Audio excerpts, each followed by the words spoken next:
Wisdom, the final frontier to true knowledge. Welcome to Wisdom Trek, where our mission is to create a legacy of wisdom, to seek out discernment and insights, to boldly grow where few have chosen to grow before.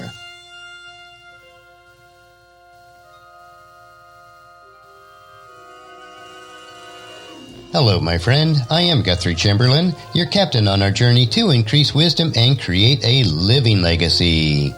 Thank you for joining us today as we explore wisdom on our second millennium of podcast. Today is day 1481 of our trek, and it is Worldview Wednesday.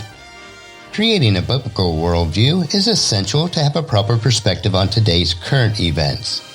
To establish a biblical worldview, you must have a proper understanding of God and His Word. This week on our Worldview Wednesday episode, we will continue our study based on a course that I recently completed, taught by Dr. Michael S. Heiser. Our study is titled, Sons and Daughters of God, the Believer's Identity, Calling, and Destiny. Throughout this multi-week course, we will demonstrate that in the Old Testament, sons of God and holy ones refer to supernatural beings whose Father is God and who work with God to carry out His will, and that His divine family was present before humanity. By fully engaging the biblical texts such as Psalm 82, Psalm 89, and Deuteronomy chapter 32 verses 8 and 9, our study will show that His divine family functions as a template for God's human family. God desires of humans, as His imagers, to participate in His counsel. This study addresses issues such as polytheism, the nature of little g gods, and the uniqueness of Yahweh. We will apply insights to the New Testament text and show how the metaphors of being in God's family informs our sense of identity and mission as believers. So today we're going to look at family terminology and heavenly host. The first segment is segment 20, Family Terminology is Intentional.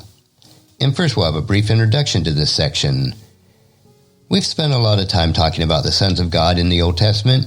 We had telegraphed at the beginning of the course that we were paying attention to the family terminology because it's going to provide a useful, intentional template for us to understand how God looks at His human family, His human sons and His human daughters. They're going to provide the sons of God, the supernatural ones, sort of a framework for us to think well theologically about ourselves. We have already talked about the family terminology. We've talked about that there is a functional and participatory idea with the supernatural sons of God in the Old Testament, and they participate with God to carry out His will. So we've already learned things about their identity, their purpose. So we're going to learn something about our identity and purpose, our calling, and finally, our destiny. We will understand how we realize these things, how our status will lead somewhere ultimately, and how we fulfill our calling. Lastly, how we fulfill our purpose for which we have been made in the future. Think back about the references to the sons of God in the Old Testament. We must think of them as family, as co-workers to completely understand this point. And that leads us to a section where we will look at how Yahweh decides to add humans to His family. Let's look back to Genesis, because if we have these concepts in our mind when we read some of the key passages beginning in the Garden of Eden, our relationship to them starts to come into focus. This concept will be part of the foundation for later as sons and daughters, children of God language in the New Testament. Back in Genesis 1, in a very famous passage about human creation, Genesis chapter 1 verses 26 through 28, we read this. Then God said, "Let us make human beings in our image to be like us. They will reign over the fish in the sea, the birds in the sky, the livestock, and the wild animals on the earth, and the small animals that scurry along the ground." So God created human beings in His own image. In the image of God He created them. Male and female He created them. Then God blessed them and said, "Be fruitful and multiply, fill the earth and govern it. Reign over the fish in the sea, the birds in the sky, and all the animals that scurry along the ground." Now, what's going on here?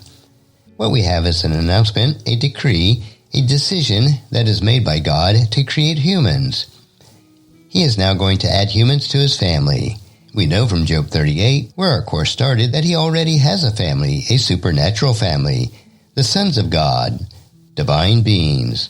This decree, though, is about something similar but different. We are going to create embodied beings now. And that's going to, again, inform why God is doing it and what his intentions are ultimately. And with that, we want to look at the idea of image. So let's unpack some of these ideas. As we proceed, we're going to be talking about the family relationship that God has with us. Not only his divine sons, his divine family, his divine children, as it were, but his human children. We're going to introduce a new term drawn from Genesis 1. That is, the idea of the image or imaging God. And it's going to be very important. It's going to telegraph the fact that we are God's co-workers and participants with him. So I hope that you see the ideas already. God already had a family, and he's adding humans to that family now. The family he already has works for him. They've been doing things. And he's going to add humans now, and humans are also going to, and this is a key idea, represent him, work with him to do particular tasks. It's a blending of the divine family and the embodied family. This plan was God's intention from the very beginning. The same Creator made both families, and they are both going to participate with him in doing things that he wants to be done. So that brings us to segment 21, Heavenly Hosts Were at Creation. And in this section we're going to see how plural language indicates the family of God. Genesis chapter 1 verse 26, the passage where humanity is created in our image to be like us, telegraphs some essential ideas. Fundamentally, it informs us that humans were meant to be part of God's divine family from the very beginning. You might say, well, how do we learn that? Because we have been taught to think about this scene that is just God, and then we have the creation of humans. What I'm suggesting to you is that God's family, the family that already existed, the members of the heavenly host, are at the scene in Genesis chapter 1 verse 26. The plural language of this verse indicates this. We're going back to Genesis chapter 1 verse 26. Just think about this. Then God said, "Let us make humans in our image, to be like us. They will reign over the fish in the sea, the birds in the sky, the livestock, and all the wild animals on the earth, and the small animals that scurry along the ground." So God created human beings in his image.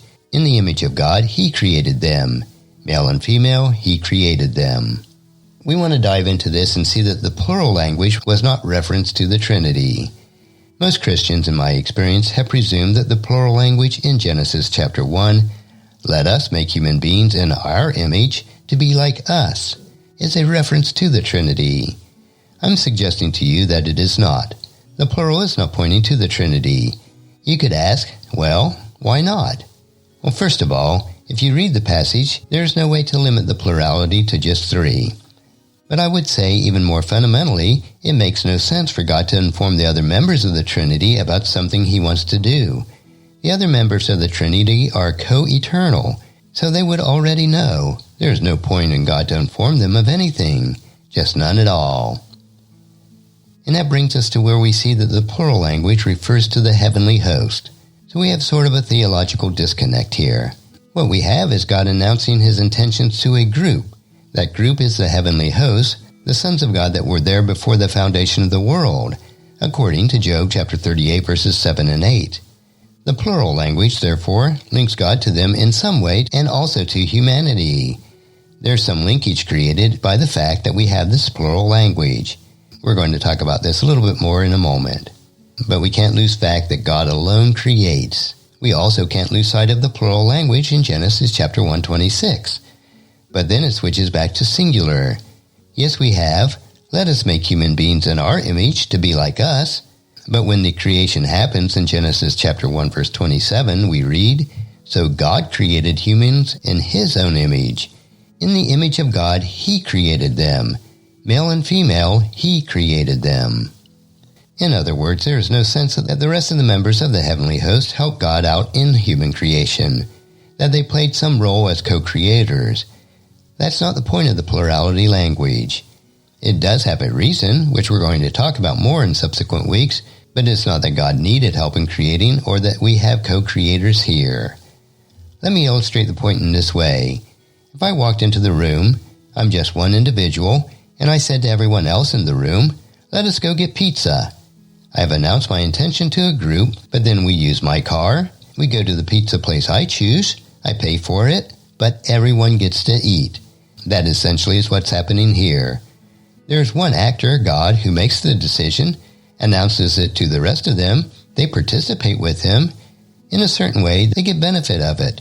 They are part of what's going on, but they don't do certain things. In the case of Genesis chapter 1, verses 26 through 28, they don't co-create humanity. The text is unambiguous there. Somehow, the plural language does link God, the members that he's speaking to, the heavenly host, and to us, humankind. We're going to take a much closer look at that, which we'll start doing next week. And that will finish our study for this week on Worldview Wednesday. Next week, we will continue covering human family as imagers. Tomorrow, though, we will enjoy a 3-minute humor nugget that will provide you with a bit of cheer, which will help you to lighten up and live a rich and satisfying life. So encourage your friends and family to join us and to come along with us tomorrow for another day of Wisdom Trek, Creating a Legacy. If you'd like to listen to any of the past 1,480 treks or read the Wisdom Journal, they are all available at wisdom-trek.com. And I encourage you to subscribe to Wisdom Trek on your favorite podcast player so that each day's trek will be downloaded to you automatically. And thank you so much for allowing me to be your guide, your mentor, but most importantly, I am your friend as I serve you through the Wisdom Trek podcast and journal each day. And as we take this trek of life together, let us always live abundantly, love unconditionally, listen intentionally, learn continuously, lend to others generously, lead with integrity, and leave a living legacy each day. I am Guthrie Chamberlain, reminding you to keep moving forward, enjoy your journey, and create a great day every day. See you tomorrow.